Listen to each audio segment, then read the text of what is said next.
Assalamualaikum warahmatullahi wabarakatuh. Salam sejahtera bagi kita semua. Perkenalkan, nama saya Adi Guna Ridho Pramurti, SPD MM. Saya adalah dosen pada program studi Teknologi Rekayasa Instalasi Listrik, jurusan Teknik Elektro, Politeknik Negeri Semarang.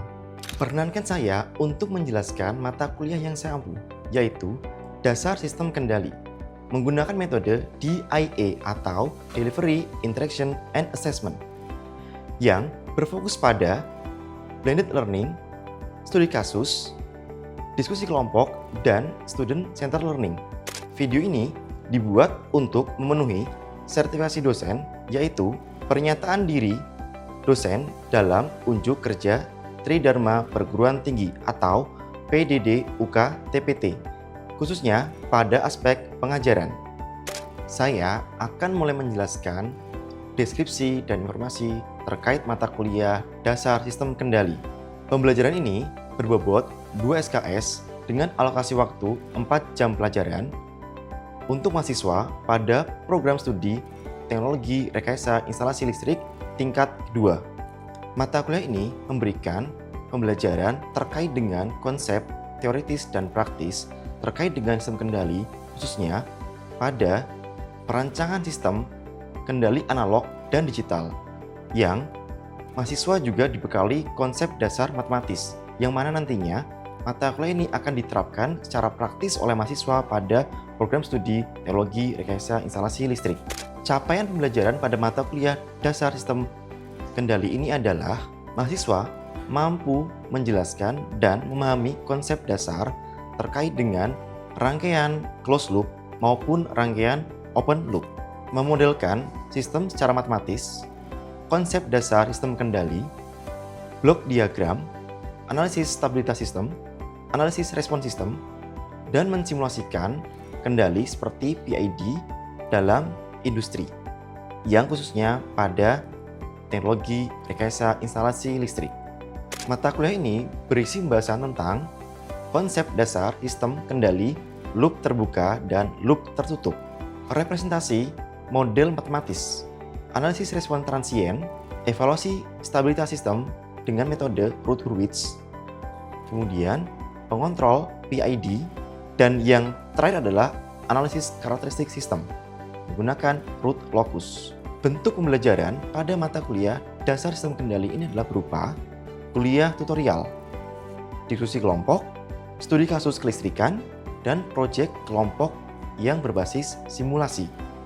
Adapun beberapa referensi yang saya gunakan pada mata kuliah ini meliputi buku-buku teks internasional, buku-buku teks yang nasional, buku pegangan kuliah mahasiswa atau BPKM, dan artikel-artikel jurnal ilmiah baik yang skala internasional maupun yang nasional yang terkait dengan sistem kendali.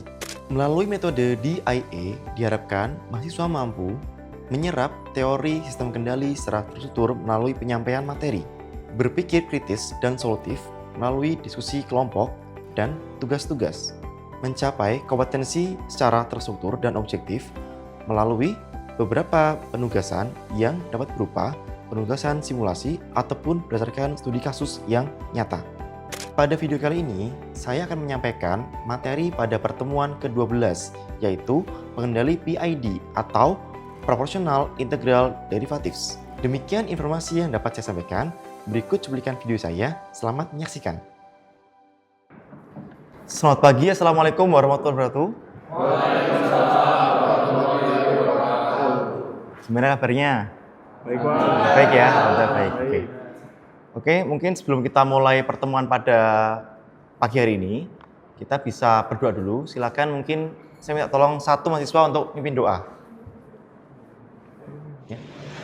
Sebelum kita mulai kelas pada hari ini, mari kita berdoa menurut agama dan kepercayaan masing-masing. Berdoa dimulai. Berdoa selesai. Oke, terima kasih. Silakan mahasiswa untuk scan barcode dulu untuk presensi hari ini.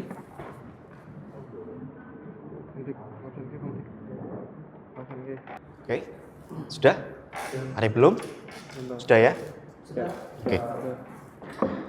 Baik, pada pertemuan pagi hari ini kita akan membahas tentang materi Proportional Integral Derivative atau PID atau pengendali PID. Tapi sebelum masuk ke sini, mungkin saya akan mereview sebentar terkait dengan mata kuliah minggu lalu.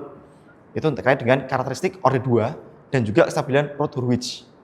Minggu lalu sudah saya sampaikan terkait dengan kestabilan Roth-Hurwitz ya dan karakteristik orde 2. Masih ingat nggak kenapa di karakteristik orde 2 kita lebih sering menggunakan unit step dibandingkan unit rem ataupun impuls? Ada yang tahu mungkin?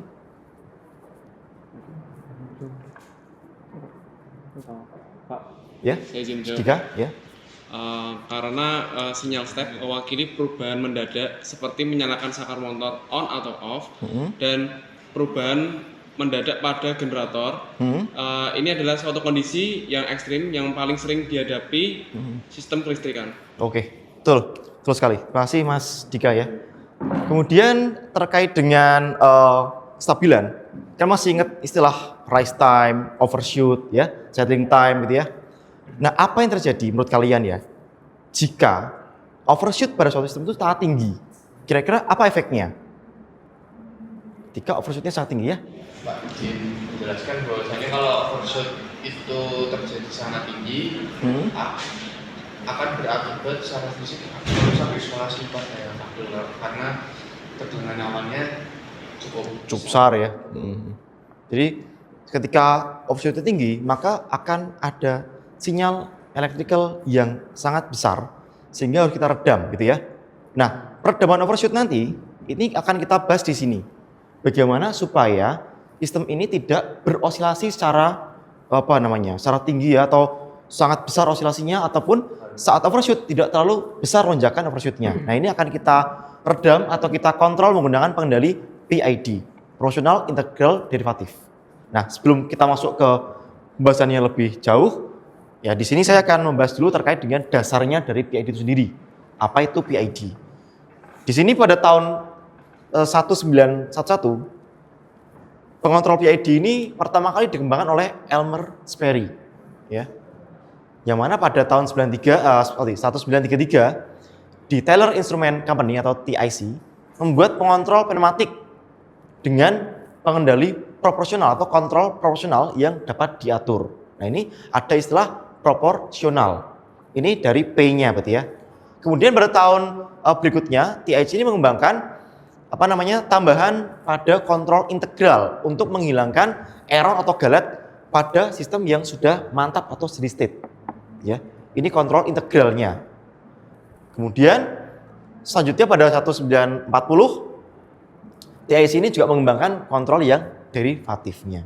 Jadi pertama hanya KP-nya aja atau kontrol proporsional, kemudian dikembangkan kontrol integral, lalu kontrol derivatif.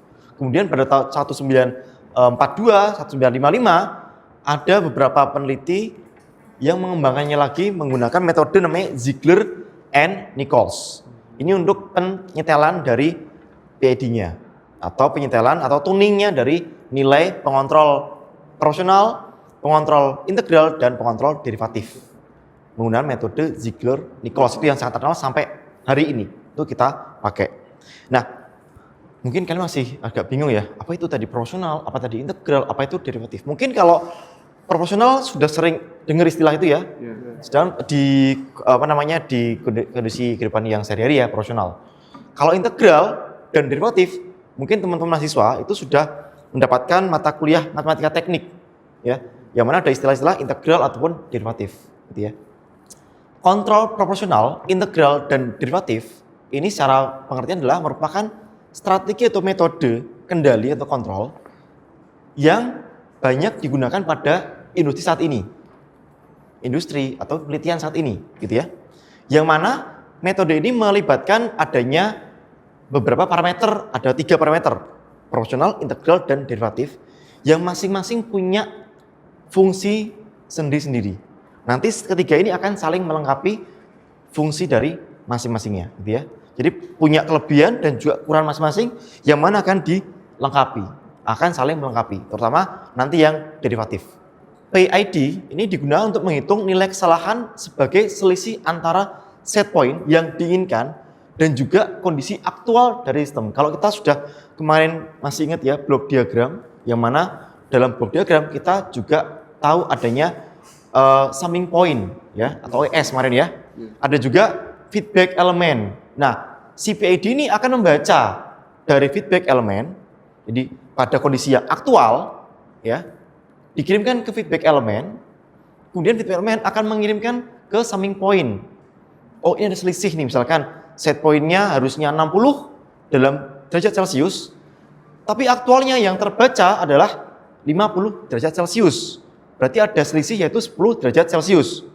Maka di sini akan si PID akan mengontrol supaya ini selisih antara set point dan aktualnya itu jadi lebih minim ataupun 0. Ya, kita inginnya 0. Jadi sama antara set point dan kondisi aktualnya. Nah, inilah yang dikejar oleh PID. Ada fungsi masing-masing dari komponen P, I, dan D. Di sini untuk proporsional, ini fungsinya adalah menentukan reaksi terhadap kesalahan saat ini. Kesalahan yang saat ini terjadi. Ya. Kemudian untuk kontrol integral atau I, adalah untuk menentukan kesalahan atau mengantisipasi kesalahan dari kesalahan masa lalu. Kondisi masa lalu. Integral. Untuk yang derivatif adalah untuk prediksi kesalahan masa depan. Ya. Jadi masa saat ini kita akan ketika ada kesalahan, kita akan punya P untuk memberikan reaksi pada sistem dari kesalahan. Terus I akan memberikan reaksi terhadap kesalahan yang masa lalu dari data historis gitu ya. Dari sistem yang sudah berjalan. Terus yang D adalah kesalahan pada masa depan. Jadi setidaknya ketika kita punya kondisi saat ini, masa lalu dan masa depan yang udah kita tahu ada kesalahan, maka dengan PID kesalahan ini bisa kita minimalkan sehingga kesalahan dari nilai set atau selisih dari nilai set point atau error ini bisa kita minimalkan. Nah, inilah fungsi dari kontrol P, I, dan D. Khususnya nanti kontrol yang D atau komponen D-nya. Nah, itu kira-kira yang terkait dengan komponen PID. Selanjutnya di sini aksi kontrol dari P ya. Di sini punya karakteristik masing-masing ini. Yang pertama adalah P ini dapat mempercepat respon sistemnya. Jadi responnya cepat. Dan mengurangi error atau galat pada kondisi sudah mantap atau steady state. Tetapi tidak bisa menghilangkan sama sekali. Masih ada errornya pada steady state. Kemarin kan kita sudah bahas bahwa errornya bisa kita berikan toleransi yaitu 2% dan 5% ya, 2 dan 5%. Nah, kemudian jika nilai KP tidak terlalu besar, maka sistem menjadi tidak stabil atau berosilasi. Berikut adalah karakteristik dari P, I, dan D atau P, I, dan D. Di sini untuk pengontrol proporsional, KP, ini berfungsi untuk mengurangi rise time dan mengurangi error pada kondisi steady state atau mantap. Tetapi tidak dapat menghilangkan kondisi ini. Jadi rise time tetap ada. Gitu ya. Nggak langsung nol, nggak mungkin tercapai. Ataupun tetap masih ada error pada steady state. Jadi errornya masih ada di steady state. Berapa tadi errornya? 2 dan 5% gitu ya, yang kita bahas pada minggu lalu. Kemudian pada kontrol KI, di sini fungsi utamanya adalah menghilangkan error pada steady state. Jadi errornya pengennya kan 0% ya. Nah, ini fungsinya si KI. Tapi KI punya minus. Ketika kita naikkan KI, apa yang terjadi? Memperburuk dari respon transiennya. Jadi pada settling time ini akan bertambah atau akan ada osilasi pada settling time-nya. Gitu ya. Kemudian untuk kontrol derivatif, ini fungsinya untuk meningkatkan stabilitas sistem. Jadi ini fungsinya adalah obatnya dari dari KI dan KP, maaf.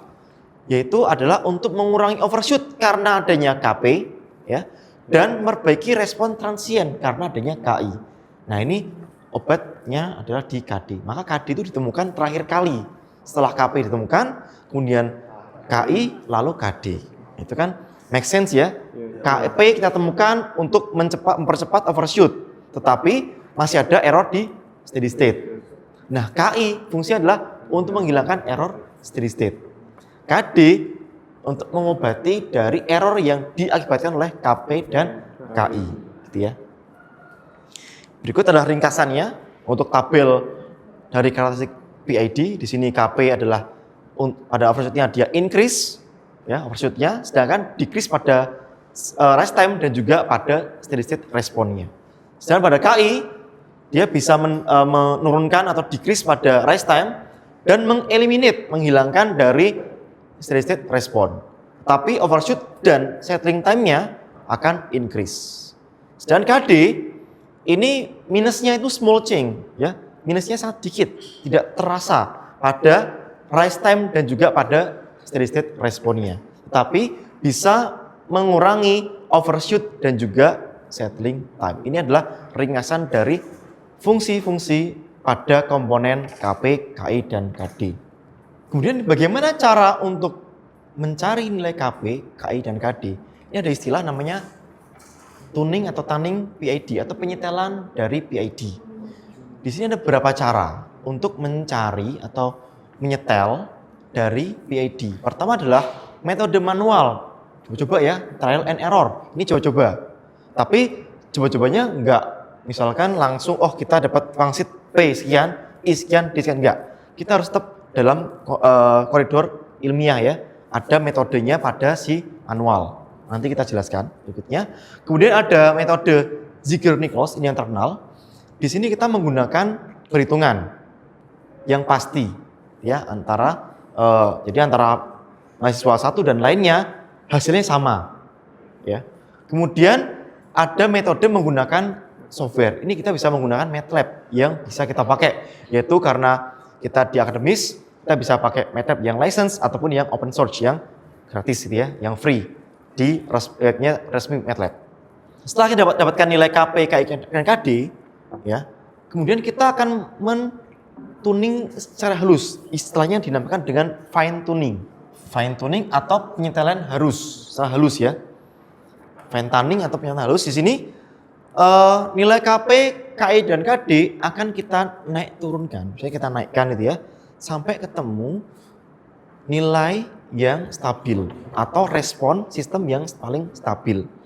Jadi tadi dari nilai KP, KI, KD dari ini 3 metode itulah nilai awalnya dulu.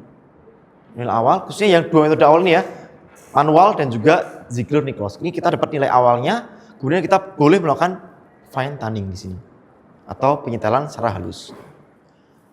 Di sini kita akan mencoba project dari contoh Ziegler-Nichols closed loop. Nah, di sini ada soalnya itu berdasarkan fungsi alih berikut yang sini ya. Buatlah steady state error menjadi di bawah 10%, overshoot-nya kurang dari atau sama dengan 35%, dan rise time-nya kurang dari 4 detik. Berikut adalah fungsi alihnya, yaitu 1 per S pangkat 3 tambah 6S kuadrat plus 5S. Nah, kita akan menyelesaikan soal ini dengan langkah-langkah yang sudah kita jelaskan pada metode Ziegler-Nichols closed loop. Yang pertama adalah kita tetapkan dulu nilai KD dan KI-nya 0 semua dulu. Ya, KD dan KI 0, kita anggap 0. Kemudian ini fungsi untuk apa? Untuk meminimalkan efek dari derivasi atau integrasi, ya, integral. Lalu sekarang kita akan meningkatkan nilai KP. Ya, kita akan mencari KP dulu. Dengan cara apa? Dengan cara sistemnya ini kita buat supaya stabil kritis atau marginally stable, ya. Di sini kita akan mencari penguatan nilai KU menggunakan metode Routh-Hurwitz yang sudah kita jelaskan atau kita bahas pada pertemuan yang sebelumnya. Dari fungsi tadi, ini kita modelkan di Simulink ya. Maka ini adalah masukannya. Kemudian di sini ada summing point. Kemudian ada penguatan KU. Ini adalah fungsi alih dari sistemnya. Baik, ini adalah diagram blok dari permasalahan tadi, contoh 2 tadi. Di sini kita tambahkan penguatan KU, ya, dan ada fungsi alih pada soalnya. Di sini kalau kita tambahkan penguatan KU, maka fungsi alih menjadi KU dibagi dengan S pangkat 3 tambah 6S kuadrat plus 5S.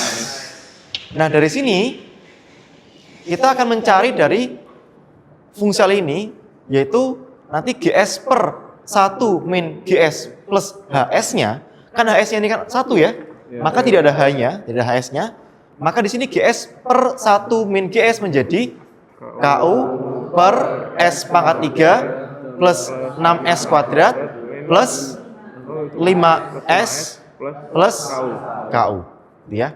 Nah, dari sini kemudian dari fungsi alih ini kita akan mencari titik stabil kritisnya, ya, atau stabil marginal menggunakan metode Root-Hurwitz. Nah, ini adalah metode Root-Hurwitz-nya. Jadi ada kita dari persoalan ini, mungkin ada yang mau maju untuk mencari nilai dari di sini kita belum tahu nilai B1 dan C1-nya. Masih ingat ya bahwa ketika kita harus menentukan ini stabil marginal, maka pada satu baris ini sebenarnya 0 semua. Gitu ya. Kita buat 0 semua. Mungkin ada yang mau mengerjakan di depan? Silakan. Siapa? Ya, Roni, silakan. Kita cari nilai B1 dan C1-nya. Oke, B1 sama dengan B1 berarti ini ya, 5 dikali 6 ya. 5 dikali 6. Terus dikasih kurung dulu. Dikurangi dengan 1 dikali dengan KU atau KU ya. Dibagi dengan A1-nya yaitu 6. Maka B1-nya sama dengan 30 dikurangi dengan KU per 6. Oke, kita udah ketemu nilai dari B1. Kemudian C1-nya. Nah, sebelum kita C1, ini kan kita mintanya B1 0, Mas. Harus 0 ya. Maka di sini sama dengan 0. Berapa KU-nya? Berapa KU-nya kalau seperti ini? Harusnya 30 dikurangi KU per 6. Maka KU adalah 30 ya. Berarti 30 nilai dari KU-nya. KU sama dengan 30. Kemudian gimana untuk mencari C1? C1 sama dengan KU dikali dengan B1 dikurangi dengan 6 kurangi 0 dibagi dengan B1. Oke, B1. Si B1 udah ketemu tadi ya. Maka berapakah nilai C1-nya? Dengan KU ya. KU, berarti sama dengan KU atau 30. Oke, terima kasih. Silakan duduk kembali. Oke, bisa berikan aplaus ya boleh teman-temannya. Oke, jadi di sini kita dapatkan nilai dari B1 adalah 0 ya. Ini di sini 0 dengan C1 dengan KU. Nah, ketika ada satu baris yang bernilai 0, maka kalau kalian simulasikan di Simulink, ya, di sini hasilnya akan menjadi seperti ini. Marginally stable atau stabil pada kritis ya, marginally stable. Nah, inilah nilai KU-nya. Nilai KU itu untuk apa? Di sini untuk nantinya menentukan dari komponen P, I, dan D. Maka di Simulink kalian, silakan untuk KU-nya dihapus, kita gantikan dengan blok PID. Kemudian setelah kita tentukan dari blok PID-nya, di situ kalian harus masukkan nilai P, I, dan D-nya, gitu kan ya. Nah, nilai P, I, dan D kita bisa menggunakan tabel ini untuk mencari nilai P-nya, nilai I-nya, dan nilai D-nya. Ya. Di sini sebelumnya KO ini kita gunakan untuk menentukan penguatan dari frekuensi osilasi dalam radian per second dan juga periode TU. Ini kita bisa menggunakan website SIM Okawa Densi. Akan saya tunjukkan websitenya. Nah, berikut adalah website dari SIM Okawa Densi. Di sini kita masukkan nilai dari beta dan alfa dari fungsi alih yang sudah kita cari tadi. Maka nilai frekuensi di sini adalah 0,355 seterusnya dalam hertz. Yang mana ini harus kita ubah menjadi radian per second. Bahwa kalau masih ingat bahwa 1 hertz ini sama dengan 2 pi radian per second. Berarti di sini nilai 0,3558 tadi kita kalikan dengan 2 pi atau 6,28 ya. Maka dapat nilai omega U dalam radian per second. Oke, dari nilai KU, nilai omega U dan TU yang tadi telah kita tentukan, silahkan siapa yang mau maju untuk mencari nilai dari KP, TI, TD, KI, dan KD-nya. Siapa mungkin? Oke, Novanti, silakan. Sini omega U-nya adalah 2,24 dalam satuan radian per second. Maka di sini Kp adalah 0,6 dikali dengan Ku. Ku-nya kita udah punya tadi ya, yaitu 30.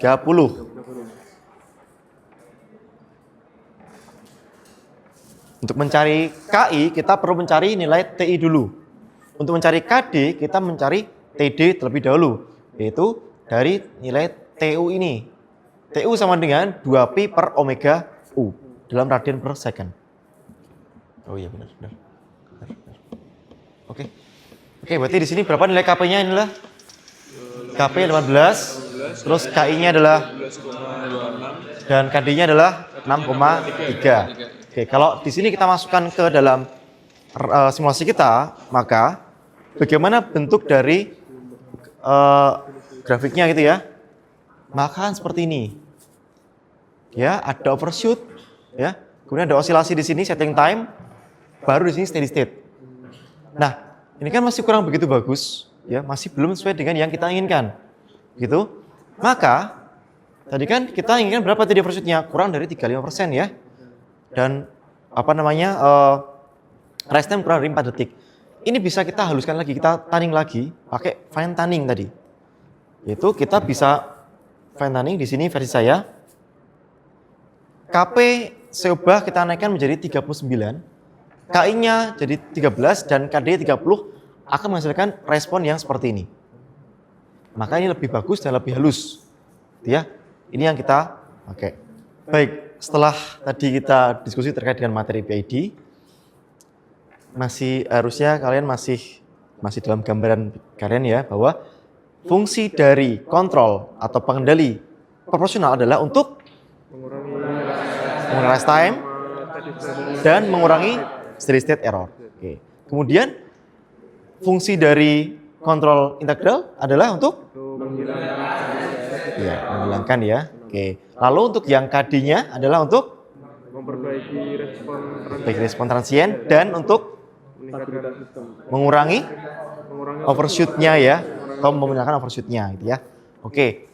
Baik, selanjutnya kita ada latihan tugas secara mandiri di sini. Ada 2 permasalahan terkait dengan metode Ziegler-Nichols closed loop.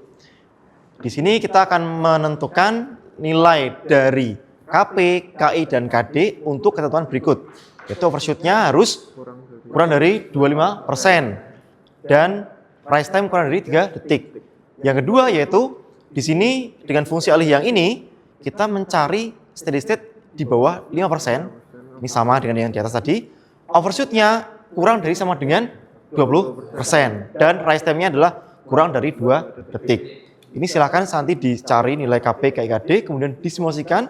Ini akan kita bahas atau dikumpulkan pada pertemuan yang berikutnya. Baik, demikian materi pada hari ini terkait dengan PID. Bila saya ada salah-salah kata, mohon maaf yang sebesar-besarnya.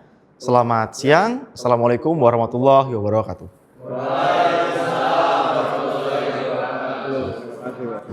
Ya. Demikian deskripsi singkat beserta cuplikan video pembelajaran saya pada mata kuliah Dasar Sistem Kendali pada pertemuan ke-12. Semoga video ini dapat memberikan gambaran terkait dengan kinerja pengajaran saya, khususnya pada program studi Teknologi Rekayasa Instalasi Listrik jurusan Teknik Elektro Politeknik Negeri Semarang. Saya mengucapkan terima kasih kepada para tim penilai dan para tim panitia pada sertifikasi dosen tahun 2026. Demikian yang dapat saya sampaikan. Atas segala kekurangan, saya mohon maaf yang sebesar-besarnya. Wabillahi taufiq wal hidayah. Wassalamualaikum warahmatullahi wabarakatuh.